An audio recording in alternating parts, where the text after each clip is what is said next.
Hello, everyone. My name is Darius Bryan. I am the founder of Dreams Impact Comics.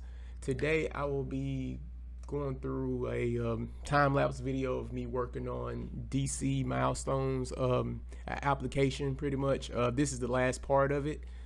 So, before we get started on that, could you hit the like and subscribe for more content? And I'm striving to be a better comic book artist, and with your help, we can definitely get there. So, let's get to it.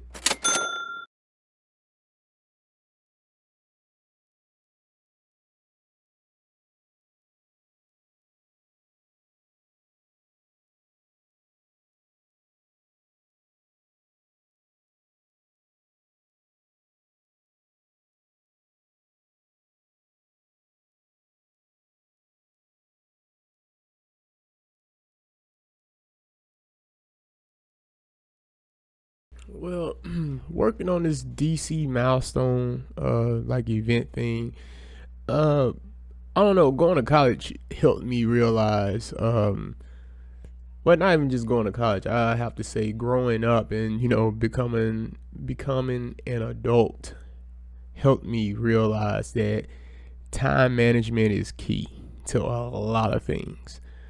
Um for one, I kind of entered this whole DC milestone thing like last minute.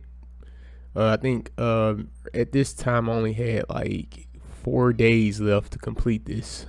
This is page three. The one thing I did I didn't really like. I hate being on a time limit. College definitely gives me like. I mean, going to college definitely did kind of like help me with that type of anxiety in a sense. Like every time there's a deadline, I begin to panic a little bit. Or nowadays, I just don't care about deadlines. If you tell me there's a deadline, you do take that to somebody else, man. Like, especially if you want me to haul tail and get on it. Like, that's a no go for me, man. I'm not doing that. I'm not doing it at all, actually.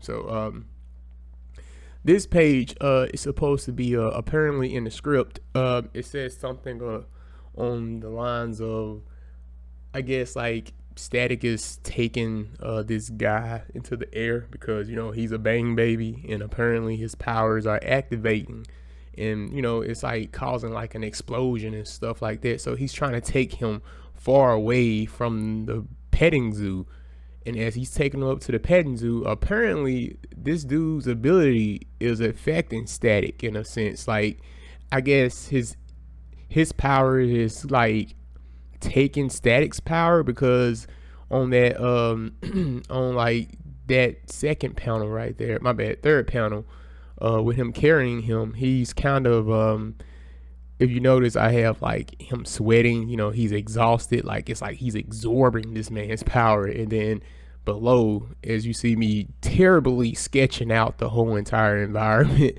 um, this is where Static passes out in mid-air trying to carry this guy. And I mean, honestly, since I was on like a short time limit, I just tried to hurry up and rush whatever I could get done, because I had like an art show to go to. I had like several other things to do as well. Um, yeah, it was so much stuff going on all at one time though.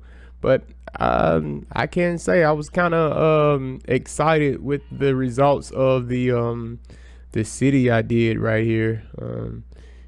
If you hear little screams and noises in the back, those are my kids, by the way. They don't care about me trying to do my thing. They just being kids. So I don't really know what to do about that other than, what, do it while they're sleeping. Well, that's when I draw. Because if I'm drawing, they don't care about me drawing either. They like to come in and irritate the living crap out of me, though. But, it's neither here or there. That's those are the pros and cons of being a parent. Well, cons mainly. I don't see the pros yet. They're draining me dry. But anyway, yeah. So I was told whenever I draw, like from certain followers on TikTok, or certain content creators on TikTok, they always tell me I draw pretty bold. I can kind of agree with them. I've been told I draw pretty bold since I was in high school. I had this dope art teacher by the names of Charles Adair. May he rest in peace. He was a dope teacher. He used to tell me the same thing. I like how you just go in all bold, because it's he says it expresses a sense of confidence in what I do. Like, yo, man, it's like you're not worried if you have to erase.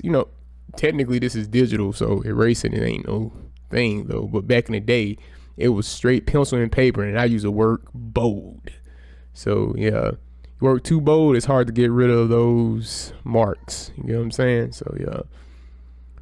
And yeah, I can agree with that though. But I wouldn't say how I work is wrong, and I wouldn't say it's right either. It's just my personal preference. If you are an artist, you have your own way of how you draw. So if somebody tell you you're wrong, I have to say they are wrong for even like trying to put you in this kind of bubble. Because one thing I've learned about doing art is some of the best art I ever like created or others have created was the art where they break the rules of what everybody tell you. Well, it's supposed to be this way. Well, no. No, that way is boring. That way is not what I want. That's not the results I'm looking for. If you reach the results that you are looking for, honestly, you're winning then. If somebody say, well, that's wrong, well, it seems right to me. So I mean, that's all I'm saying about that. I definitely think that some people, everybody's entitled to their opinions.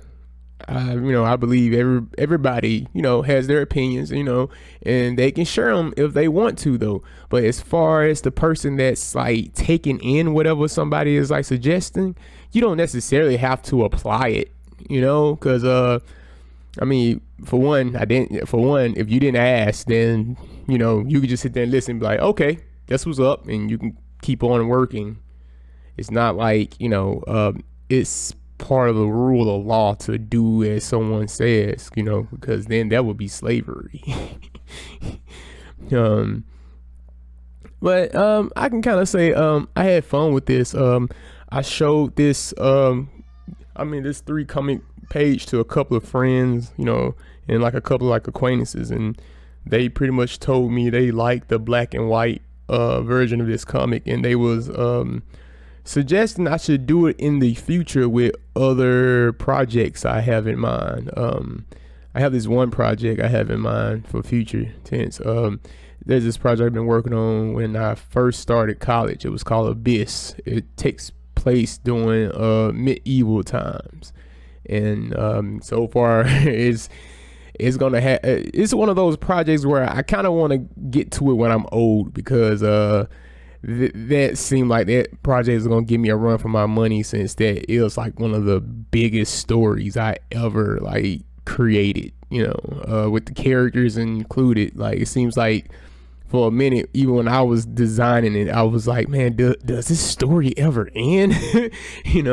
Shoot. But no, but honestly, I agree. One thing about it, I do like a ending to a story. So I don't like one of them stories that continuously goes on and on and on. I get people who love long stories, long-winded stories, but I kind of like to get to the point of things. I'm not one of those people who beat around the bush too much when it comes to telling the story.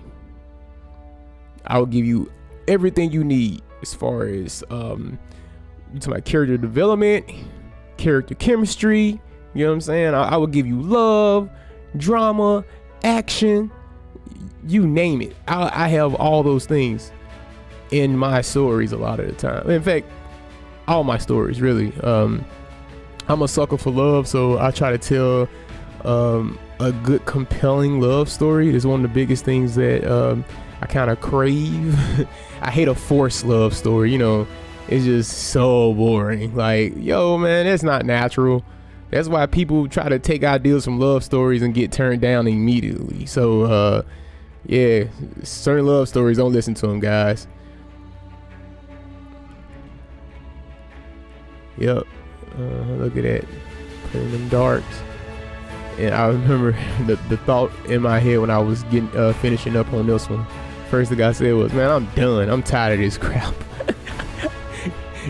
It was late at night, and I had to go. I had to be ready to hit the road around what was it, like 7 o'clock in the morning, because the art show I had to go to, the art gallery show I had to go to, was literally out of town. So I had to book a room, and I had to, like,